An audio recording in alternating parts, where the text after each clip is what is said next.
Hello दोस्तों, स्वागत है हमारे एक और नए वीडियो में। आप सभी का तहे दिल से धन्यवाद करते हैं जो आप हमारे चैनल पे हमारी वीडियो देखने के लिए आए। दोस्तों, सूर्य ग्रहण कब लगने वाला है, अगला सूर्य ग्रहण कब पड़ेगा, ग्रहण का सही समय क्या होगा, सूतक काल कब से शुरू होकर कब तक चलेगा, ग्रहण कौन कौन से देशों में दिखाई देगा, जैसा कि काफ़ी लोग कमेंट कर रहे हैं कि आज सूर्य ग्रहण है या नहीं है। दोस्तों, ऐसा माना जाता है कि सूर्य ग्रहण बहुत ही महत्वपूर्ण घटना मानी जाती है। ऐसे में लोग समय समय पर ये देखते रहते हैं कि सूर्य ग्रहण की तारीख क्या है, समय क्या है।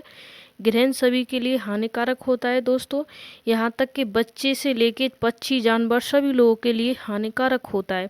सूर्य ग्रहण सबसे ज़्यादा हानिकारक प्रेग्नेंट महिलाओं के लिए होता है। जो प्रेग्नेंट महिलाएं होती हैं उनके लिए सबसे ज़रूरी और सबसे घातक सूर्य ग्रहण माना जाता है। इसीलिए प्रेग्नेंट महिलाओं को हर इंसान यही बोलता है कि सूर्य ग्रहण के समय कुछ ऐसे कार्य हैं जो नहीं करने चाहिए। दोस्तों, प्रेग्नेंट महिला अगर सूर्य ग्रहण के समय कुछ ऐसे कार्य वर्जित हैं जो नहीं करने चाहिए, अगर वो करती हैं तो उनके बच्चे पर प्रभाव पड़ता है। इसीलिए सूर्य ग्रहण के समय कुछ कार्य नहीं करने चाहिए।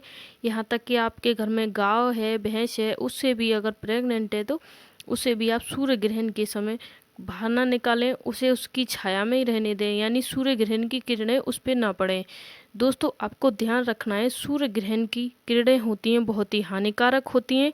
आप चाहे प्रेग्नेंट हो या ना हो, हर किसी के लिए ये बहुत ही घातक होती हैं। इसीलिए सूर्य ग्रहण की जो किरणें होती हैं उस पे आने से या जाने से आपको बचना चाहिए, क्योंकि सूर्य ग्रहण की किरणें अगर आप पे पड़ती हैं तो आपका स्वास्थ्य भी बिगड़ सकता है। इसीलिए दोस्तों, आपको ध्यान रखना है, सूर्य ग्रहण की जो किरणें होती हैं उनसे आपको सावधान रहना है, बच के रहना है।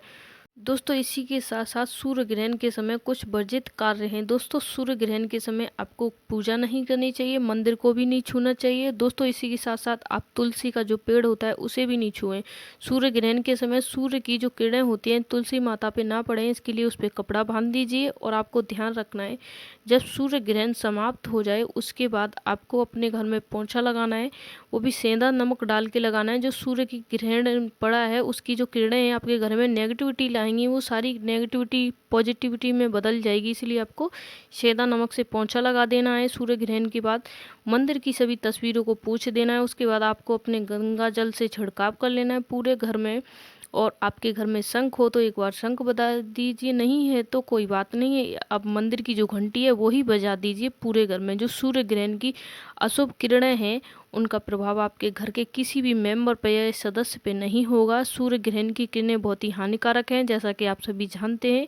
इसलिए आपको ये सब उपाय करना बेहद ज़रूरी है। दोस्तों, सूर्य ग्रहण की जो किरणें होती हैं अगर वो किसी इंसान पे पड़ जाती हैं तो उसकी जो लाइफ है, चल रहे हैं शनि राहु केतु, उसकी लाइफ में सभी आ जाते हैं। उसके कारण से उसकी जो ज़िंदगी लाइफ चल रही है उसमें बहुत इथल पुथल हो जाती है। इसीलिए दोस्तों, सूर्य ग्रहण की किरणों से आपको बचना बेहद ज़रूरी है, वरना आपके जीवन पर इसका बहुत बड़ा दुष्प्रभाव पड़ेगा। इसलिए आपको सूर्य ग्रहण की किरणों से बच के ही रहना चाहिए। दोस्तों, आइए दोस्तों, अब जान लेते हैं आने वाले सूर्य ग्रहण के बारे में। आज सूर्य ग्रहण है या नहीं। दोस्तों, आज कोई सूर्य ग्रहण नहीं है, लेकिन आने वाले समय में सूर्य ग्रहण जरूर है। दोस्तों, पहला सूर्य ग्रहण 2025 को लगेगा, जो कि इस साल में नहीं, 2025 में यानी नई साल के बाद लगेगा। वो भी 29 मार्च को लगेगा। चैत्र मास के कृष्ण पक्ष की अमावस्या के दिन लगेगा। यह पूर्ण ग्रहण होगा दोस्तों, दोपहर 14:21 से शाम को 18:14 तक है। यह विशेष रूप से Bermuda, Barbados, Denmark, Australia, Belgium, उत्तरी Brazil, Finland, Germany, France, Hungary, Ireland आदि देशों में दिखाया जाएगा। दोस्तों, ये भारत में नहीं दिखाया जाएगा, इसलिए इसका मान्य भी भारत में कम होगा दोस्तों। लेकिन ये सूर्य ग्रहण भारत में कम मान्य होगा, लेकिन ऐसा नहीं है बिल्कुल मान्य ना हो, इसलिए मान्य जरूर होगा।